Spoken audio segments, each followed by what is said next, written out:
Sir fire ಕಮಿಟಿಯವರು CM ಹತ್ರ ತಗೊಂಡೋಗಿರುವಂಥ letter ರೆಡಲ್ಲಿ 153 members signature ಇದೆ sir. Almost film industry actors ಇದೆ, producers, directors, actors ಇದೆ, ಕೆಲವು ಜರ್ನಲಿಸ್ಟ್ಗಳಿದ್ದಾರೆ, ಕೆಲವು ಬರಹಗಾರರಿದ್ದಾರೆ, ಕೆಲವು ಬಿಸ್ನೆಸ್ ಮ್ಯಾನ್ಗಳಂತ ಕೂಡ ಮೆನ್ಷನ್ ಮಾಡಿದ್ದಾರೆ.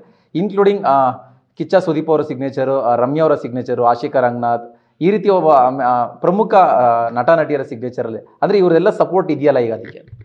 ನೋಡಿ, ಅವ್ರು ಯಾವ ದೃಷ್ಟಿಕೋನದಲ್ಲಿ ಕಿಚ್ಚ ಸುದೀಪ್ ಅವ್ರು ಸೈನ್ ಮಾಡಿದ್ದಾರೆ, ರಮ್ಯಾ ಸೈನ್ ಮಾಡಿದರೆ ಗೊತ್ತಿಲ್ಲ. ಈಕ್ವಾಲಿಟಿಗೆ, ಸಮಾನತೆಗೆ ಅದಕ್ಕೆ ಸೈನ್ ಮಾಡಿದರೆ ನಂದೊಂದು ಸಿಗ್ನೇಚರ್ ತೊಗೊಳ್ಳಿ. ಸಮಾನತೆ ಬೇಕು ಅನ್ನೋದಾದರೆ 50-50, ಎಲ್ಲವೂ 50-50 ಇದೆ. ಕೇಂದ್ರ ಸರ್ಕಾರ 33% ರಿಸರ್ವೇಷನನ್ನು ನಿಮಗೆ ಎಲೆಕ್ಷನಲ್ಲೇ ಕೊಟ್ಟಿದೆ.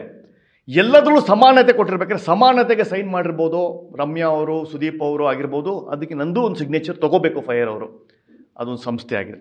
ಬಟ್ ಈ MeToo, sexual harassment, casting couch, ಇದಕ್ಕೆ ನಮ್ಮ ಸಮ್ಮತಿ ಇಲ್ಲ. ಯಾಕೆಂದರೆ film industry works on trust, film industry works on lot of respect. ನೀವು ಎಲ್ಲವನ್ನೂ ಆ ಥರ ಮಾಡೋಕ್ಕೆ ಹೋದರೆ ಯಾರೂ ಫಿಲ್ಮ್ ಇಂಡಸ್ಟ್ರಿಗೆ ಬರೋದಿಲ್ಲ, ಯಾರೂ ಕೆಲಸ ಮಾಡೋಕ್ಕೆ ಬರೋದಿಲ್ಲ, ಯಾರೂ ಟ್ಯಾಲೆಂಟ್ ಇದ್ದವರು ದೂರ ಹೊರಟೋಗ್ತಾರೆ. ಈ ಥರದ ಅಪ್ರಚಾರಗಳು ಬೇಡ ಅನಿಸುತ್ತೆ ನನಗೆ. ಸರ್, ಈಗ ಅಂದರೆ ಅವರು ನ್ಯಾಯ ಬೇಕು ಅಥವಾ ರಕ್ಷಣೆ ಬೇಕು ಅಂತ ಕೇಳ್ತಿದ್ದಾರೆ. ಸೊ ಇದರ ಹೋರಾಟಕ್ಕೆ ಅವರು ಈಗ ಸರ್ಕಾರವನ್ನು ಆಗ್ರಹಿಸ್ತಾ ಇರೋದು. ಅಂದರೆ ಈಗ ಸರ್ಕಾರ ಯಾವ ರೀತಿ ನಡ್ಕೊಳ್ಬೇಕು ಅನ್ನೋದು ನಿಮ್ಮ ಹೇಳಿಕೆ ಅಂತ ಹೇಳಿದ್ರೆ, ಈಗ ಆ ಕಮಿಟಿ ಮಾಡೋದು ಬೇಡ ಅಂತ ಇರೋದನ್ನು ನೀವು ಹೇಳ್ತಿದ್ದೀರಾ. ನೋಡಿ, ಕಮಿಟಿ ಅಂದರೆ ಯಾರು ಇರ್ತಾರೆ? ರಿಟೈರ್ಡ್ ಜಡ್ಜು ಸಾರಥ್ಯದಲ್ಲಿ ಆಗಿ ಅನ್ನೋದು ನಾವು ಒತ್ತಾಯ. ಕಮಿಟಿಯ ಉದ್ದೇಶ ಹಳೆಯ ಕರ್ಮಕಾಂಡಗಳನ್ನು ತೆಗೆಯೋದಾದರೆ ಖಂಡಿತವೂ ಎಲ್ಲವೂ ಆಚೆ ಬರುತ್ತೆ, ಗಬ್ಬು ವಾಸನೆ ಬರುತ್ತೆ, ನಾತ ಬರುತ್ತೆ. ಮುಂದೆ ಆಗಬಾರ್ದು, ತಾರತಮ್ಯ ಆಗಬಾರ್ದು, ವರ್ಕಿಂಗ್ ರೂಲ್ಸ್ ಬರಬೇಕು, ಎಥಿಕ್ಸ್ ಬರಬೇಕು. ಅದಕ್ಕೆಲ್ಲ ಲೇಬರ್ ಡಿಪಾರ್ಟ್ಮೆಂಟ್ ಆಲ್ರೆಡಿ ತನ್ನ ಲೇಬರ್ ಲಾಸ್, ಲೇಬರ್ ರಿಫಾರ್ಮ್ಸಲ್ಲಿ ತಂದುಬಿಟ್ಟಿದೆ. ಹೆಣ್ಮಕ್ಳು ರಾತ್ರಿ 10 ಗಂಟೆ ಮೇಲೆ ಕೆಲಸ ಮಾಡೋ ಹೋಗಿಲ್ಲ, ಅವರಿಗೆ ಸೆಕ್ಯೂರಿಟಿ ಕೊಡಬೇಕು, ಸೆಪ್ರೇಟ್ ಟಾಯ್ಲೆಟ್ ಕೊಡಬೇಕು, ಎಲ್ಲವನ್ನೂ ಸ್ಪಷ್ಟವಾಗಿ ಉಲ್ಲೇಖ ಮಾಡಾಗಿದೆ.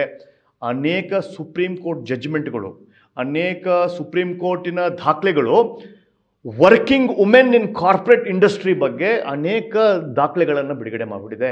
ಹೇಗಿರಬೇಕು, ಹೇಗೆ ಕಂಪ್ಲೇಂಟ್ ಮಾಡಬೇಕು ಅನ್ನೋದು ಸುಪ್ರೀಂ ಕೋರ್ಟ್ ಗೈಡ್ಲೈನ್ಸು 2001, 2002 ಬಂದುಬಿಟ್ಟಿದೆ. ಈಗ ಹೊಸದೇನು ನಾವು ಕಂಡುಹಿಡಿಯೋದು ನೆಸಿಟಿ ಇಲ್ಲ, ಅದು ಅನುಷ್ಠಾನ ಮಾಡಿದ್ರೆ ಸಾಕು.